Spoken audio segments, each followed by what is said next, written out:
If you ever feel like, hey, I should just quit, I'm no good, everyone else is better than me, just realize that compare yourself to if you never ever did the thing to where you are now.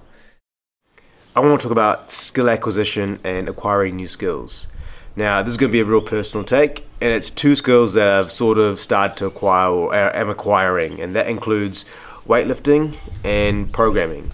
Now, before you have that skill, when you want to first embark on acquiring that skill, I thought that once I had that skill or I was reasonably good at it, I'd be really amazing. Like, for example, with weightlifting, if I could snatch 80 kilos, I thought I'd be amazing. I feel absolutely amazing. The same with programming, it's still the case. I thought if I could program really well, I'd be sorted, I'd be really happy. In one particular situation, and I'm still on that journey at the moment, is learning machine learning.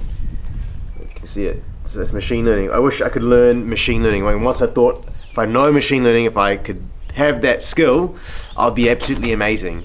Now, I've snatched 80 kilos. I couldn't do it now, but I could snatch 80 kilos. It felt amazing at the time when I could snatch it, but once you acquire that skill, or you got to that reasonable level, you always crave more. You're never ever satisfied, like you want more. And the more I can do weightlifting, I can probably do it better than the average person.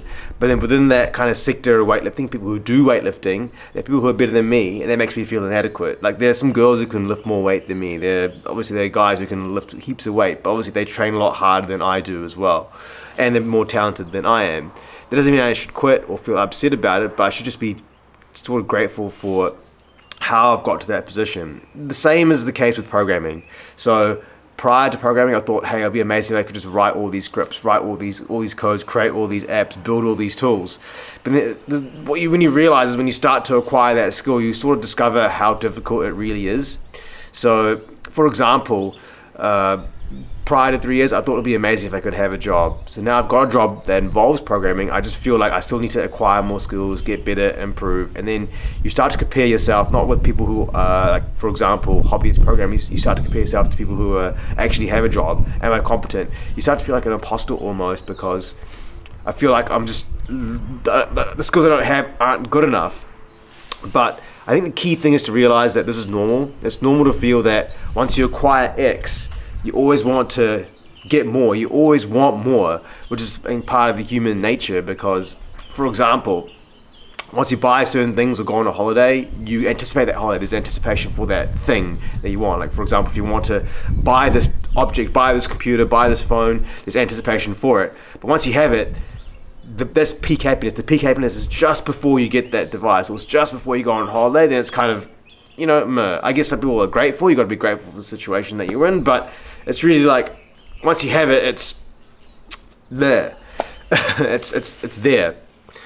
Coming back to skills and knowledge, I also think that in the beginning you don't know very much. So when you don't know very much, you think that just a little bit of knowledge will be amazing. And you can imagine your knowledge is like a circle, right? It's a circle. And as that circle gets bigger and bigger and bigger, the circumference of that circle represents your lack of knowledge, or the uncertainty. And then as you gain more knowledge, that circumference gets bigger and bigger and bigger. And as that circumference gets bigger and bigger and bigger, you realize there's so much more to know. You realize that it's not just a small thing you kind of knew in the beginning. It's more than it actually is. It's kind of like the reverse of the Dunning-Kruger effect, where Dunning-Kruger effect is basically in the beginning, you have very low competence but very high confidence, which is a bad thing, right? They say very little knowledge is quite dangerous. But then as you become more knowledgeable, your confidence drops down. You start to realize there's more to learn, and then you get to a point where some people quit, or you keep going and you still keep working on those skills. It's maybe not as exciting to build up those skills anymore. Like, for example, your first 40 kilo snatch is not going to be as exciting as your 45 kilo snatch. You're always going to want to lift more. Same with programming. Like, hey, you can create this little app, deploy it, that's really cool. You can fix this problem, awesome, but then you want to do the next step, the next big thing. So you realize that you get beyond the valley of despair, and then your skills start to slowly increase, your competency increases, and your confidence slowly increases as well. Maybe not to the same extent as the confidence you had at the beginning, but I think if you realize that if your circle of knowledge increases, you sort of realize that there's more to know, and it's normal and natural to feel inadequate, because that is what true master is. And I think True mastery of a skill is to realize that you will actually never master the skill. You'll never ever feel competent and confident in the skill. True mastery is realizing how much you don't know, or how much there is to know. So I hope that helps you out. And in the future, I kind of want to, with machine learning, I still haven't learned this topic very well. This is something I want to cover in future videos, maybe the learning journey of machine learning, if there's any interest behind it. This is something I really want to learn for some reason. I don't know why, but I think once you've built your first neural network or your first machine learning model, it's going to feel really good, but then it's going to go back to normal. I'm feeling the same way. I'm feeling like I want to, I think I'll be amazing if I learn machine learning, but it's just going to feel like I'm playing around with CSV files. I don't know. That's something I want to cover in future videos, is machine learning and the acquisition of skills. And just a wee bit, since you've come this far into the video, a wee bit about my life, things that I've kind of, I've learnt is, I'm learning at the moment, is I'm learning how to fly. So I've been, I think, 1 month in, I've had a few flight lessons at the moment, learning how to fly. I'm learning how to play golf. So today I'm going to be going off to the golf course to hit some golf balls. And yeah, I'm learning salsa dancing, Latin dancing. I've done Brazilian Jiu-Jitsu for 6 months now, and obviously doing weightlifting for 9 years, sorry, but like I kind of plateaued in weightlifting, but I'm still happy that I'm able to do that. And obviously programming, I've done programming for 3 years. So yeah, I think life is all about learning. So that's another beauty of it too.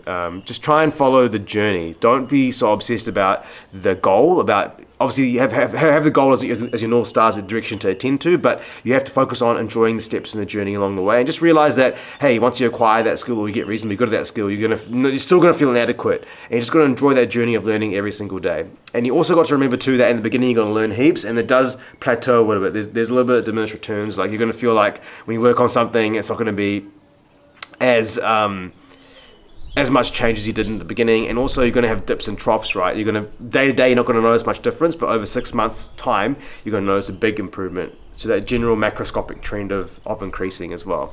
So just remember those things. And there's one more thing I need to think about. Oh yes, and coming back to machine learning, with machine learning, I think I struggle with books like this.